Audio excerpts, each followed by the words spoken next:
Hello, and thank you very much for coming along to discuss a bit the issues that have been raised this last week with the various celebrations and new launchings. India launched a trip to the moon, in fact, which they hope will land in September, and expect it will land in September, a soft landing near the moon's south pole. So it's no longer the case that this is just a club of the United States, Russia, China. In fact, Israel has landed with a soft landing as well, and wants to do further scientific research. The real question is, though, can we survive any of this? And we need to look in greater detail at what's being proposed, and in a sense, what we aren't being told. What we weren't told about the first missions, and what, in effect, we can expect not to be told in this, and in this series of new frontiers in space race, gestures on the part of one country after another as it's moving into space. Some of it's very worrisome, quite worrisome, because the weaponization of space has been something that the President of the United States has specifically intended to undertake. He wants to create a space force, equivalent in many respects to the Air Force, but in this case in space. Well, it raises the question that we should ask ourselves again and again: what is our place in space?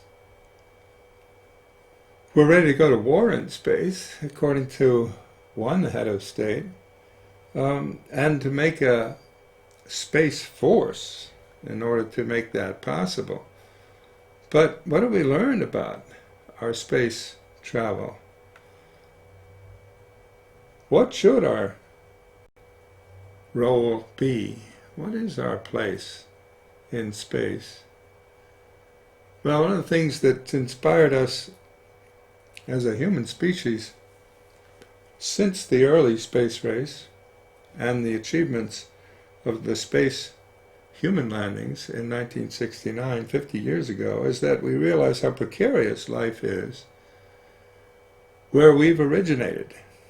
After 4.3 billion years of evolution on the only blue planet in the known universe, we realize that our life is very, very dependent on other life forms and on the precise geophysical phenomena that we've enjoyed without thinking much about it.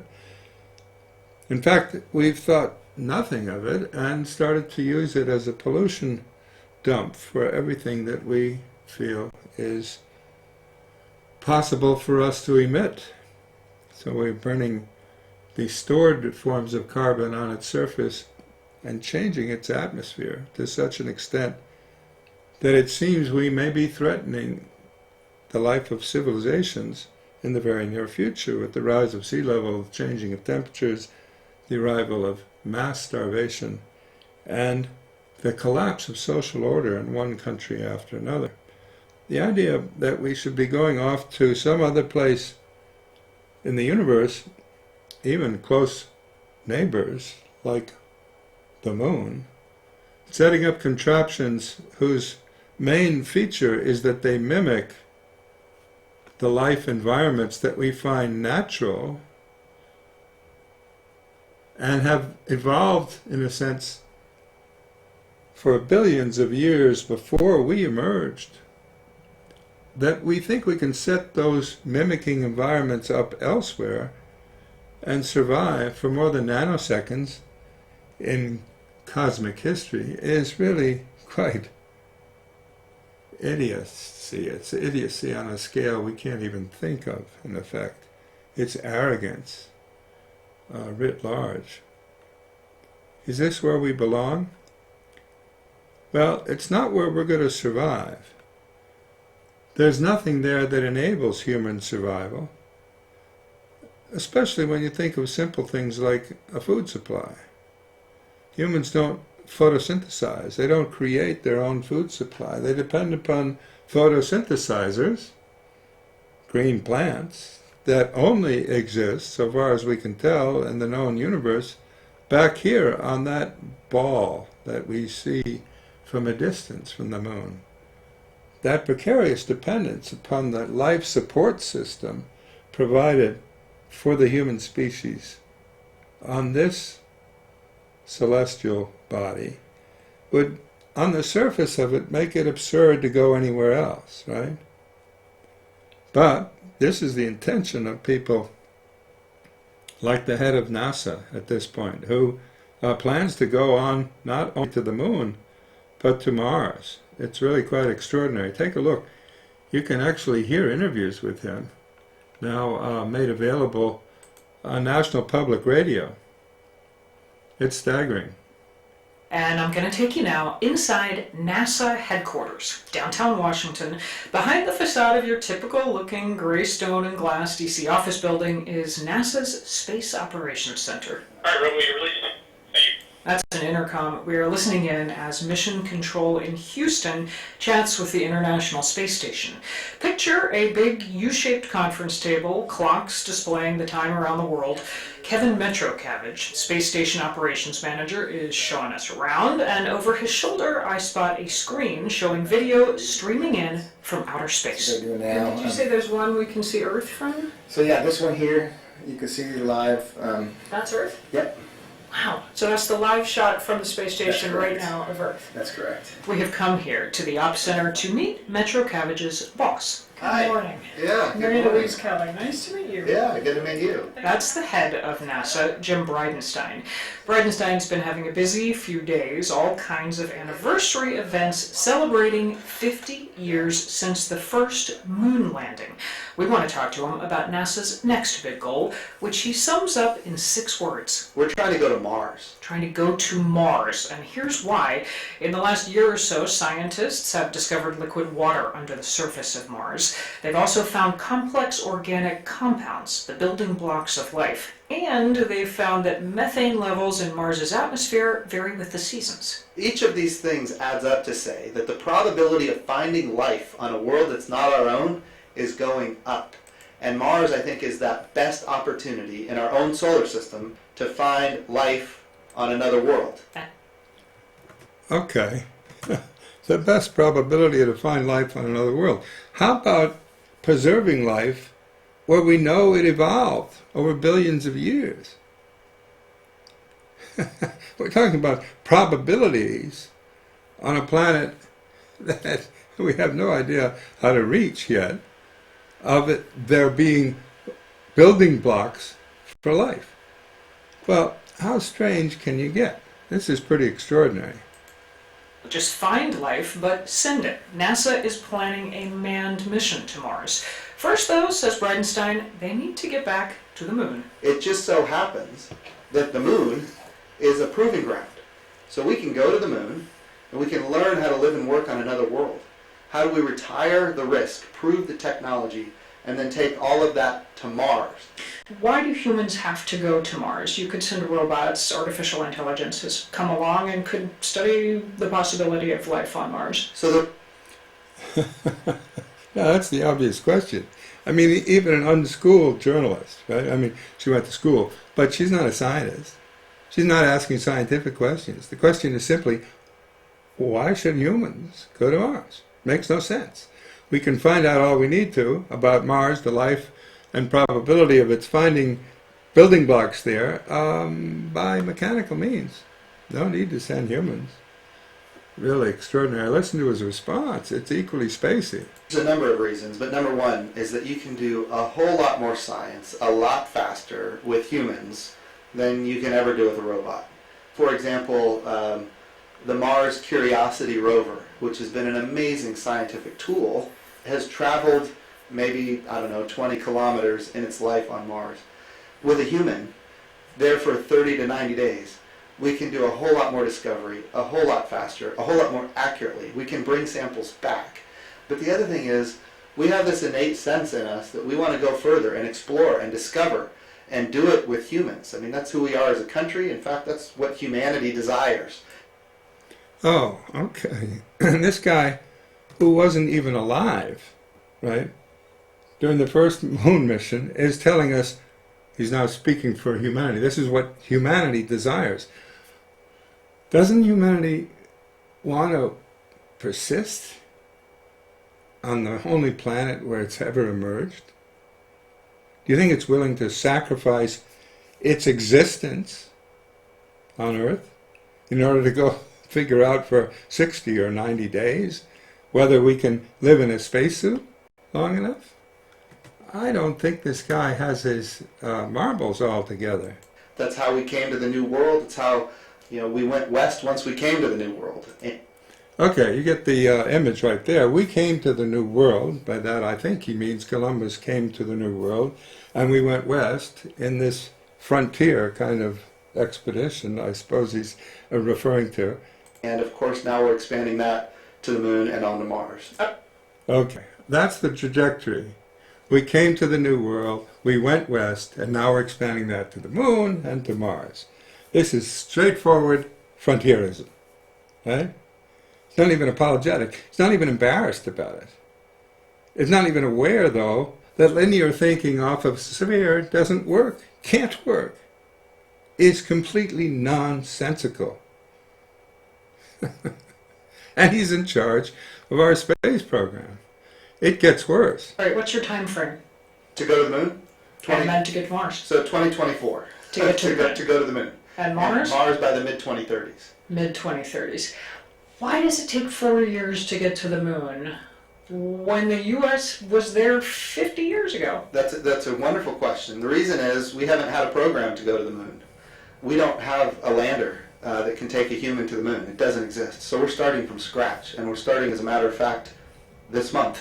So we need to... Why? Is that because the budget has finally come online to enable you to plan? That's right. So in the past, we put together plans as an agency, but the politics never materialized, the budget got cut, administrations changed. One of the ways we're going to stay outside the political risk, if you will, is to accelerate the program. We don't want to go 15 years from now. We want to go faster.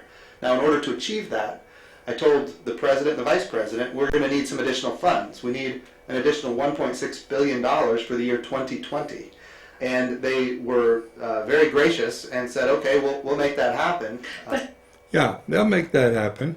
That'll be interesting. How do you think they'll make that happen? Well, here's the way NPR, National Broadcasting, PBS put it. Armstrong's first setting foot on the moon, a moment for the ages.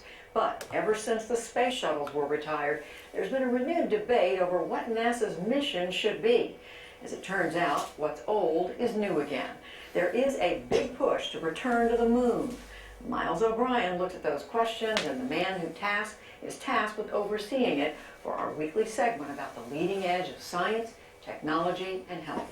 Challenges like the 1 year into his tenure as NASA administrator, Jim Bridenstine is a man on a new mission for the space agency. Please join me in welcoming Jim Bridenstine. Made him a star at the 35th Space Symposium in Colorado Springs, the annual convening of the Cosmic Cognoscenti. So many in this room are familiar that we've been given now a new charge. That we are going to place humans on the surface of the moon in 5 years. For a number of years at NASA, they weren't really allowed to talk about going to the moon. And now they not only can talk about going to the moon, the idea that we're going to be there in 5 years has everybody extremely excited. U.S. astronauts on the moon by 2024. Vice President Mike Pence dropped that gauntlet at the end of March. Now make no mistake about it. We're in a space race today, just as we were in the 1960s. And the stakes are even higher. A space race with whom? A private mission designed by Elon Musk and SpaceX? Or also China, which landed on the far side of the moon in January and vows to build a permanent encampment there in a decade. It's a time frame that invokes another race, another era. We choose to go to the moon in this decade and do the other things, not because they are easy, but because they are hard. NASA delivered on President Kennedy's audacious challenge 50 years ago this July. That moon race was fueled by rivalry with the Soviets, the desire to honor the wishes of a martyred leader, and a blank check from taxpayers. A lot of things just lined up perfectly to make that happen. That's right. Do you see the similar ingredients right now? So it's a different era. That kind of competition does not exist right now. But what does exist now that's unique, that didn't happen back then, is all of the partnerships with international players. During the symposium, the former Navy fighter pilot, who wasn't even alive during Apollo, met with those international partners. He had some convincing to do. U.S. space policy has shifted with the political wind. In 2004, President George W. Bush retired the shuttle program and set his sights on the moon, a program called Constellation. But when Barack Obama became president, he made it clear the moon did not interest him. So in 2010, he canceled Constellation after an independent committee determined the NASA budget fell far short of the ambition. The agency was left with a vague, underfunded notion to go to Mars. But in December of 2017, President Trump signed Space Policy Directive 1, which put NASA back on course to the moon. NASA policy has been as dizzying as the stomach-churning gimbal rig test endured by the first astronauts. When you talk to your counterparts, as you did earlier today, and you tell them we're going to be there in 5 years, we need your help, are they kind of hanging onto their wallet a little bit? Are they a little skeptical? We are anxiously anticipating the resources that come from these other countries. But you're right, not every country will participate at the same level, and we're okay with that. All the big spacefaring nations were here, except China, conspicuous in its absence. What are your thoughts on whether China should somehow be brought into this partnership? So that goes above the pay grade of the NASA administrator. What I will tell you is that we follow the law, and the law says that NASA is not going to do any bilateral kind of cooperation with China. So what will this international sprint look like? To be determined, quickly. The President has directed NASA and Administrator Jim Bridenstine to accomplish this goal by any means necessary. You must consider every available option and platform to meet our goals, including industry, government, and the entire American space enterprise. Well, this is pretty ambitious, as you will have noticed. It's extraordinary that they think by willing it, they can make it happen, especially when they can't finance it. I mean, this is really quite an amazing series of assertions, especially in line with what we have as a president who has been systematically talking about space in an unrealistic way. In fact, so much so that we're, in effect, sleepwalking to the end of the earth to make things happen with nonsense. It's been clearly made available to people to discuss and look at on the internet, but it's got to be, in a sense, drawn again to the public to realize, in a sense, the desperation we're up against here. Take a look. That's rather discouraging. In effect, we're up against a intransigence and a kind of blindness, a cultural blindness. It's most dramatic, perhaps, at the national level, where we get deliberate talk about going off into space, as if that were some sort of solution to the problems that we're facing here on Earth. It's really rather staggering, because the President of the United States has called for creating a new space force, reminiscent of the Reagan era of space wars and the like, but talking about it in frontier terms, the next frontier. And of course, we all know in American history, the only thing you can do with a frontier is conquer it, right? That's been a long-standing feature of American history, westward expansion and conquest of anything that was there, especially natural resources and indigenous populations. And now that we've sort of explored the frontiers on Earth, it's as if we're going off the frontiers of space. Really absurd idea, but people seem to have it. Yeah, they seem to in effect, buy into the logic of it, even though it has no basis in physical fact. In fact, we know, as a matter of a physical fact, that humans don't do well without oxygen, water, and a regular food supply, all of which aren't available in space, no matter how you will them. Take a look.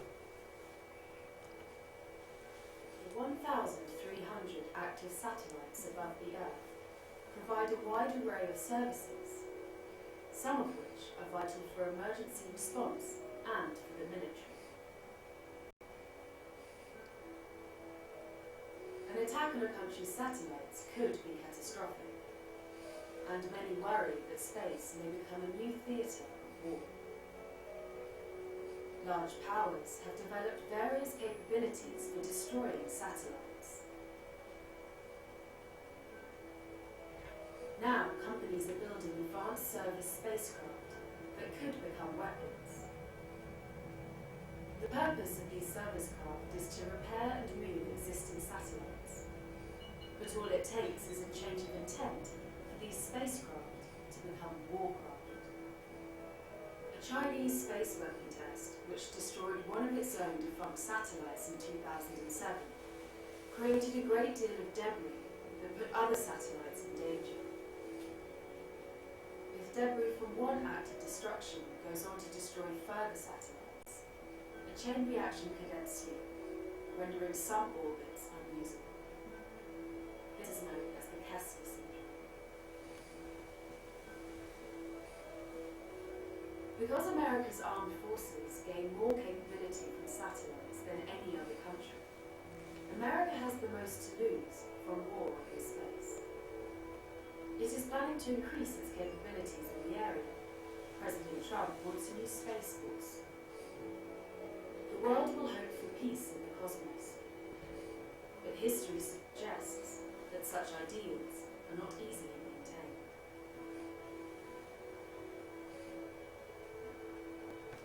Coming up next Thursday, why are humans going? That's really quite extraordinary. We're the most dependent on satellites. Satellites are the easiest thing to remove now, in the name of repairing them, right? Both the Indians and the Chinese have destroyed satellites of their own. It's very simple to destroy a satellite of another country's. And yet, we're pretending as if we can go off this particular surface onto other surfaces as if we're secure. We're not even secure on this surface, and in fact, we've got a president who wants to weaponize space. How long do you think it'll take other nations to weaponize space? It's taken them less than 50 years to mimic the moon landings, right? It's going to be less than 50 years for them to do other kinds of things that we wouldn't find too attractive from space. Take a look about Mars. Are not easily maintained.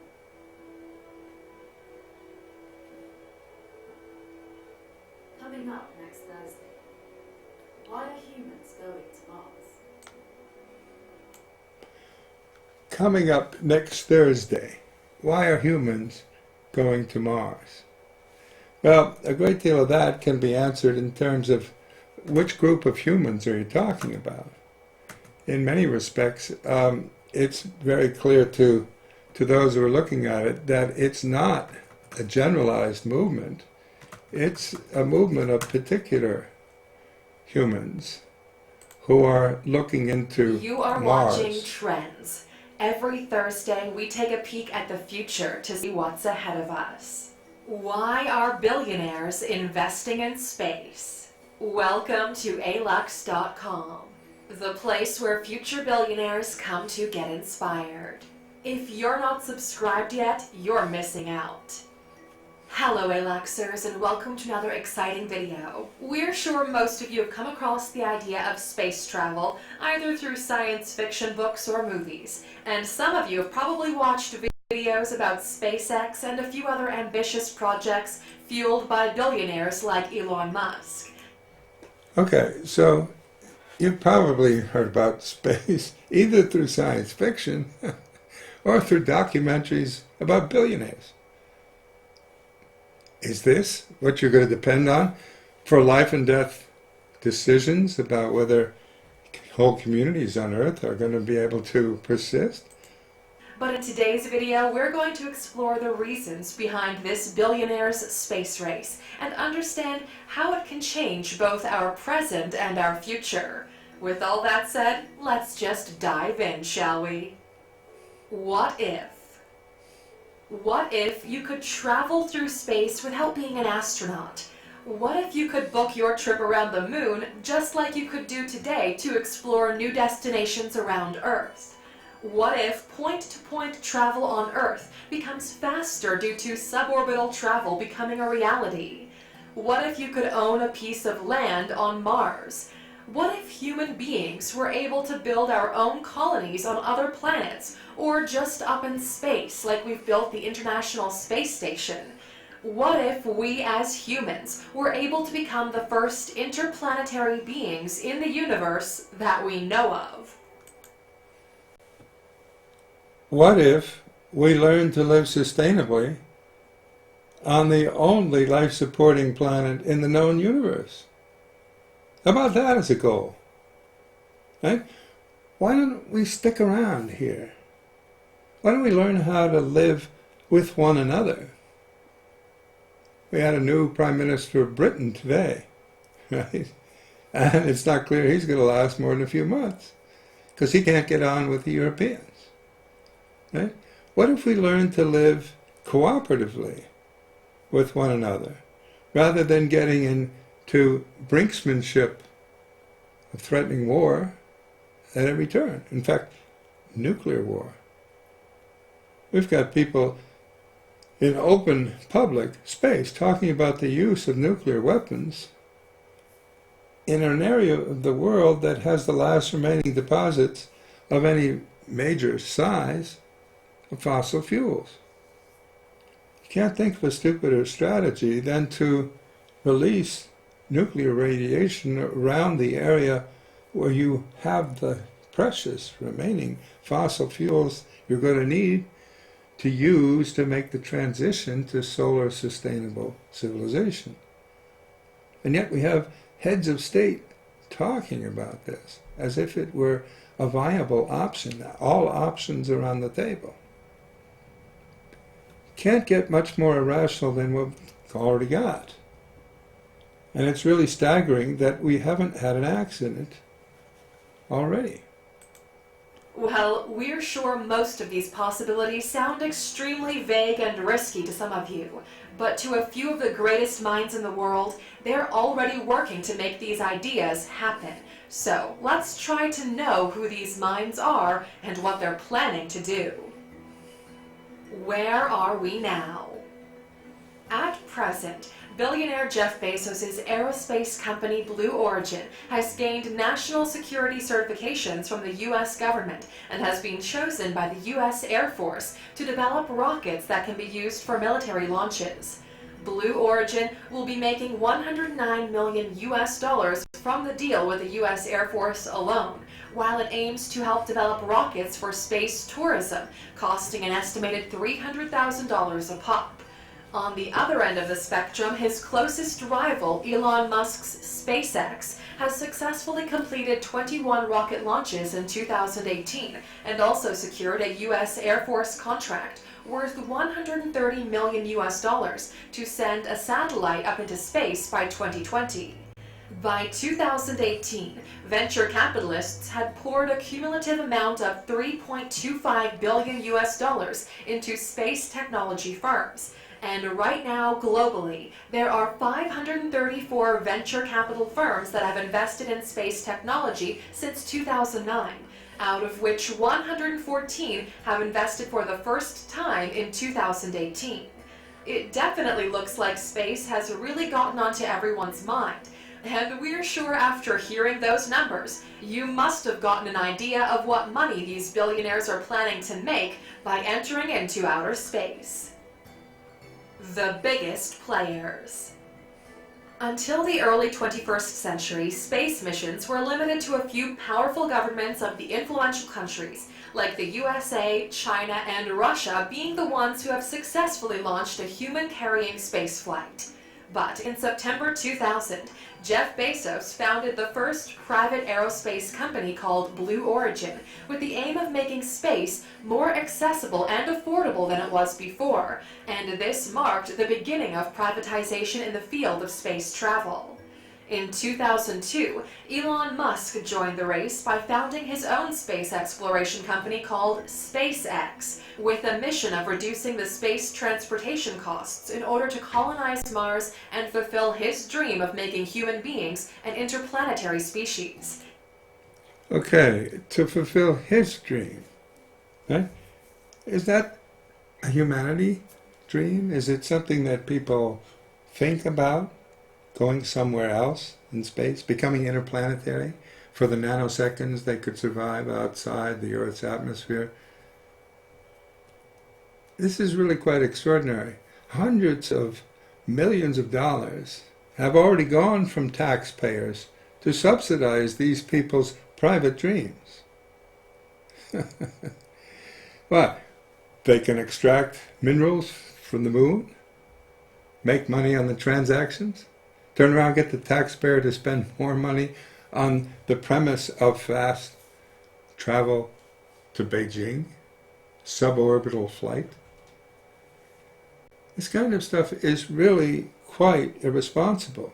And yet public figures are so cowed by the fact that billionaires are behind it that they're not making any statements whatsoever. It takes people like Ralph Abernathy 50 years ago who made that statement on the launch of Apollo 11 that we need to pay attention to the deteriorating life support system on Earth itself. No known organism can outlive its life support system. And that's a truism of biology. This is not a big revelation of the early space program. We know that no known organism can outlive its life support system. Yet, in order to race to other places in the solar system, and potentially the entire universe, we're destroying the life support system on the largest inhabitable spaceship in the known universe. This is not, nor can it come, to good, as Shakespeare very pithily encapsulated it. This is not, nor can it come, to good. Take a look at some of the other extraordinary statements that are being made. 9. Ignition sequence start. On the 50th anniversary of Apollo 11, we remember the science and engineering that first put a man on the moon. But there was also another story. I believe the marketing aspect of Apollo was as important as the spacecraft. I absolutely do. No single space project in this period will be more impressive to mankind or more important for the long-range exploration of space. The ability for us to communicate how important this is and how amazing it is and how freaking cool it is was absolutely essential for us to have been able to do that program. The idea that we want to go to the moon is so audacious. It's also so expensive to be able to do that. And we had to get the public behind it. But public support wasn't a guarantee, so NASA set out to market the moon. The United States launches its two-man Project Gemini program at Cape Kennedy. And once again, the event is reported fully, openly, from pre-launch to recovery. the amount of detail that NASA provided was incredible. The photographs that were taken by NASA, whether they were on the ground or by the astronauts in the spacecraft, were all freely available to the public. They insisted on television cameras in the Apollo spacecraft. Hello there, from the men on the moon. Creating the kind of content that both journalists and the public would be interested in, that would help to grow interest in the space program. This is Apollo, the first of a family of spacecraft designed to transport Americans to the moon before 1970. Here at the Marshall Space Flight Center in Huntsville, Alabama, we are static testing the fourth of the booster stages of the Saturn 1B. There was a almost 300-page press kit for Apollo 11. This massive document allowed different types of media to figure out an angle that they wanted to talk about. Did they want to focus on the spacecraft? Did they want to focus on the biography of the astronauts? Did they want to focus on something mundane as like, how do they go to the bathroom? How do they eat? Here the astronaut is opening a packet of bite-sized items. These may be either freeze-dried or compressed foods. NASA also encouraged consumer companies to amplify the excitement. And there's a new way to help keep you in shape for the space age. New Post Count Off. Post Count Off is made with nutritious oats. You can count on it. Fisher pens. They made the pens that the astronauts use in the spacecraft, or Omega watches. Tang is probably one of the most famous examples of a product that was used by the astronauts. Have a flex. Have some Tang. Yeah, have some Tang. And you see how the American public was sold this stuff. In the very early days of television, really, commercial TV pushed this as a way of trying to create public enthusiasm. The science fiction industry got going in order to create new worlds so people would want to go into space. All of this is phony baloney. And it's not hard to understand why elected officials decided to withdraw money from it when they got a sober look at the real expense of trying to do that instead of provide for health care, food supply, fresh water, in fact, potable water, drinkable water in American cities, let alone the oncoming crises that are starting to emerge from the obvious impact of climate change. Sea level rise is going to hit hundreds of American cities. They'll be underwater before anyone can set foot anywhere near Mars. And yet, the whole logic is to try to build support for this so you can take money out of the taxpayer's pocket, and instead of dealing with sea level rise, public health issues, potable water, and a reliable food supply, forget all that. Please pay more for us to go to some other planetary body. At least we can provide the subsidies to the billionaires who are going to do it for us. This kind of logic is just not on. And citizens and scientists have to start making it clear, in effect, that this is not going to happen. It's not going to happen because it will be the final stages of the destruction of the life support system on the Earth itself. This is not apocalyptic. We're not talking about things that are going to happen in some theoretical future of apocalypse. It's happening already. Hundreds of millions of people are facing sea level rise.